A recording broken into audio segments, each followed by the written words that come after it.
जय हिंद दोस्तों, स्वागत है आप सभी के अपने परिवार ऑनलाइन एजुकेशन हब में।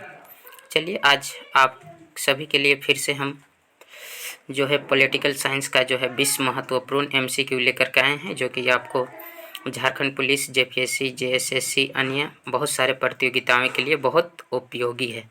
चलिए आज शुरुआत करते हैं एक नई मोटिवेशन के साथ। बनना ही है तो समुद्र के जैसा बनो, बनना ही है तो समुद्र के जैसा बनो, ताकि लोगों की पसीने छूट जाएं गहराई नापते नापते। चलिए आज का फर्स्ट प्रश्न है मेरा। आज का आपका फर्स्ट प्रश्न है, लोकसभा व राज्यसभा की शक्तियां समान है। ये है राष्ट्रपति के निर्वाचन के संबंध में, उपराष्ट्रपति के निर्वाचन के संबंध में, राष्ट्रपति के विरुद्ध महाभियोग के संबंध में और उपयुक्त में से सभी। तो ये जो है दोस्तों आपका आंसर सही हो जाएगा उपयुक्त में से सभी, option number D will B क्या हो जाएगा राइट आंसर। लोकसभा और राज्यसभा की शक्तियां जो है दोस्तों ये सभी में क्या होती है, समान होती है। चलिए सेकंड नंबर प्रश्न है। सेकंड नंबर प्रश्न है आपका, जिन संघ शासित क्षेत्रों में विधानसभाएं नहीं होती है उनकी प्रतिनिधि जो है किस प्रकार चुने जाते हैं। विशेष निर्वाचन मंडल द्वारा, उपराज्यपाल मनोनीत द्वारा और वहां के जनता द्वारा प्रत्यक्ष रूप से, उपयुक्त में से कोई नहीं। तो जिन संघ शासित क्षेत्रों में जो दोस्तों विधानसभा नहीं होती है उसकी जो है दोस्तों प्रतिनिधि कैसे चुनी जाती है, तो वहाँ के जो होती है निर्वाचन मंडल द्वारा चुनी जाती हैं। ए विल बी क्या हो जाएगा राइट आंसर। चलिए थर्ड नंबर प्रश्न है,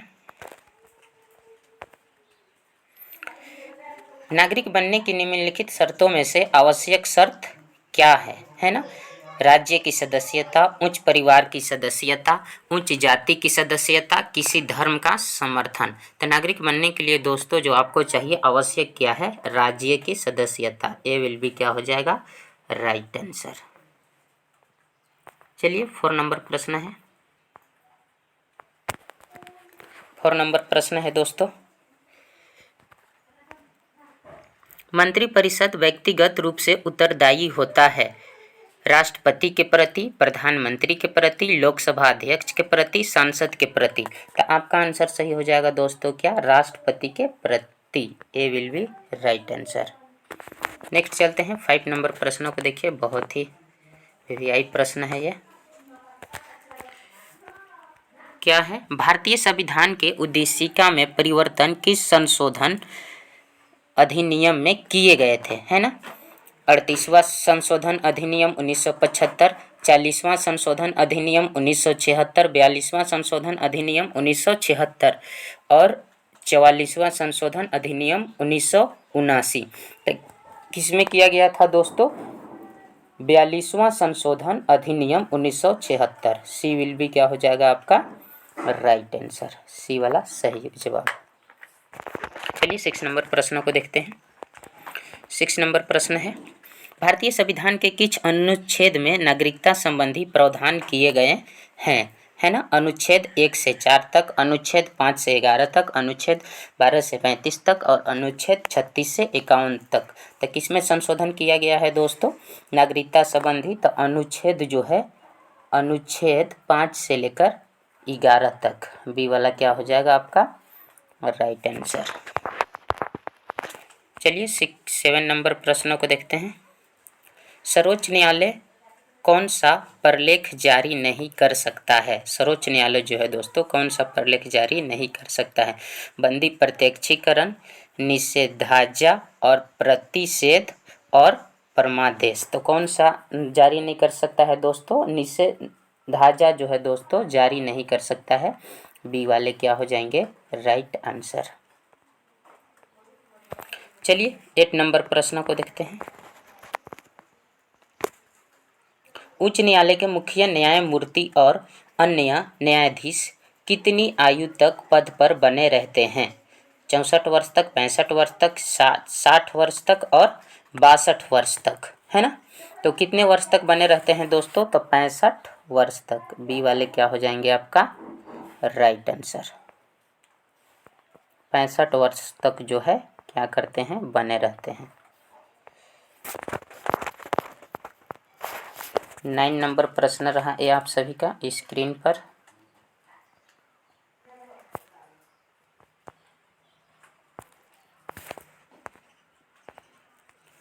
भारत का वह प्रधानमंत्री जिसने सांसद की हैसियत में संसद के उन सभी संयुक्त अधिवेशनों में उपस्थिति दर्ज कराई जो स्वतंत्र भारत के इतिहास में अब तक संपन्न हुए हैं, है ना। कौन थे? इंदिरा गांधी, बीपी सिंह, चंद्रशेखर और अटल बिहारी वाजपेयी। तो वो प्रधानमंत्री कौन थे दोस्तों 99 के समय, है ना, Atal Bihari Vajpayee. D number right answer. चलिए प्रश्न है 10 नंबर क्वेश्चन। किस अनुच्छेद के तहत राष्ट्रपति अपने पद ग्रहण करने तिथि से 5 वर्ष की अवधि तक अपने पद पर बना रहता है या आसीन रहता है? ये प्रश्न है दोस्तों।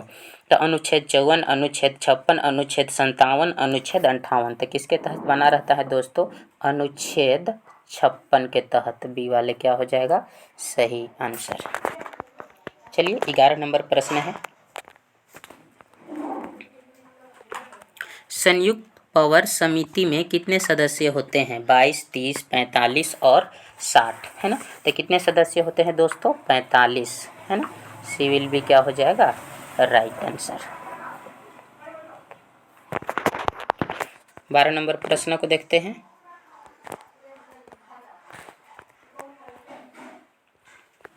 लोकसभा में एंग्लो इंडियन समुदाय के प्रतिनिधित्व के लिए प्रावधान संविधान में किस अनुच्छेद के अंतर्गत किया गया है? अनुच्छेद 331, अनुच्छेद 221, अनुच्छेद 121 और अनुच्छेद 139। तो किस एंग्लो इंडियन के द्वारा जो है दोस्तों, एंग्लो इंडियन उसे कहते हैं जो उस समय अंग्रेज जो है आज तक रह गए और उसे, है ना, एंग्लो इंडियन के जो है दर्जा दिया गया। तो किसके तहत जो है दोस्त को प्रतिनिधित्व के प्रावधान संविधान में इसको किया गया है? किस अनुच्छेद के द्वारा दोस्तों? तो है अनुच्छेद 331 के द्वारा, यानी ये वाला क्या हो जाएगा आपका राइट आंसर। 13 नंबर प्रश्न रहा। संविधान के किस भाग में संविधान संशोधन की प्रक्रिया का उल्लेख किया गया है ना।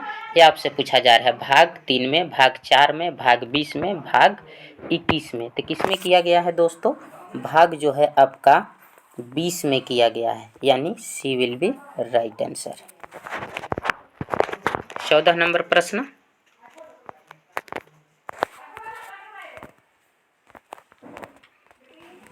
भारतीय संविधान सभा की संघीय शक्ति समिति के अध्यक्ष जो थे कौन थे दोस्तों, है ना। ये प्रश्न है कौन थे? सरदार पटेल, डॉक्टर BR अम्बेडकर, अलाउद्दीन कृष्णस्वामी अय्यर और पंडित जवाहरलाल नेहरू। तो कौन थे दोस्तों?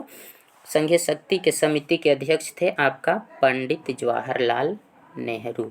D will be right answer. चलिए 15 नंबर प्रश्न रहा। निम्नलिखित में से कौन सा संविधान संशोधन यह कहता है कि ग्राम पंचायत में 1/3 सीटें जो है महिलाओं के लिए आरक्षित होनी चाहिए, है ना। 81, 84 और 71वां और 73वां। ठीक है, मैंने कौन सा संविधान संशोधन ये चीज़ें कहती है? तो ये जो कहते हैं दोस्तों संविधान 73वां संशोधन, है ना। D will be right answer. Next चलते हैं 16 नंबर प्रश्न है।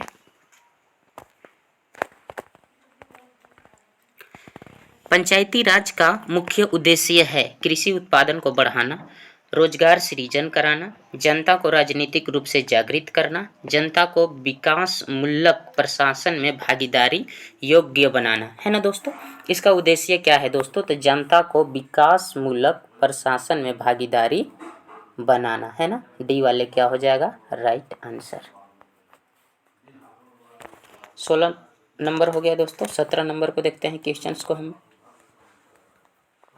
देख पा रहे होंगे आप अच्छे से। भारत का नियंत्रण एवं महालेखा परीक्षक निम्नलिखित में से किस समिति के मित्र, दार्शनिक और निर्देशक के रूप में कार्य करता है ना। लोक से लेखा समिति, सरकारी उपक्रम समिति, प्राक्कलन समिति और सार्वजनिक उपक्रम समिति, है ना दोस्तों। ये चीज़ें आपके बताना है। तो किसके जो है नियंत्रण में महालेखा परीक्षक काम करती है दोस्तों? तो लोक लेखा समिति, ए वाले जो है क्या है आपका राइट आंसर। चलिए 18 नंबर प्रश्न है, बहुत अच्छा प्रश्न है। न्यायिक पूर्व विलोकन का अधिकार किसे है? उच्च न्यायालय का, उच्चतम न्यायालय का, राष्ट्रपति का, लोकसभा के अध्यक्ष द्वारा नामित किए जाते हैं। ये आपसे पूछा जा रहा है। तो ये जो है किसका अधिकार है दोस्तों? तो उच्चतम न्यायालय का है ना। बी वाले क्या हो जाएगा आपका राइट आंसर। नेक्स्ट 19 नंबर प्रश्न है आपका। 19 नंबर प्रश्न है, भारत का संविधान में भारत को माना गया है, क्या माना गया है दोस्तों? एक अर्ध संघ माना गया है, स्वतंत्र राज्यों का एक संघ माना गया है, राज्यों का एक यूनियन माना गया है, और इनमें से कोई नहीं। तो एक जैसे ही आप पहली सूची में पढ़ेंगे दोस्तों, तो उसमें क्या माना गया है? राज्यों का एक क्या है? संघ है ना। सी विल भी क्या हो जाएगा राइट आंसर। क्या माना गया है? राज्यों का एक संघ है। चलिए 20 नंबर प्रश्न है, भारतीय पुलिस सेवा का प्रशिक्षण कहाँ होता है? भारतीय जो होती हैं पुलिस सेवा का प्रशिक्षण कहाँ होता है? मसूरी में, माउंट आबू में, नागपुर में और हैदराबाद में। तो ये जो है भारतीय पुलिस सेवा आयोग का प्रशिक्षण कहाँ होता है दोस्तों? हैदराबाद में होता है। D will be right. तो चलिए आज के लिए रहा इतना ही, ये रहा अंतिम प्रश्न। अगर वीडियो अच्छा लगे तो लाइक, शेयर और चैनल को सब्सक्राइब करें और ओवल वाले नोटिफिकेशन के 1 कर ले, ताकि जो है वीडियो जैसी हम अपलोड करें और आप तक सबसे पहले पहुंच जाए। तब तक के लिए bye, take care, love you so much.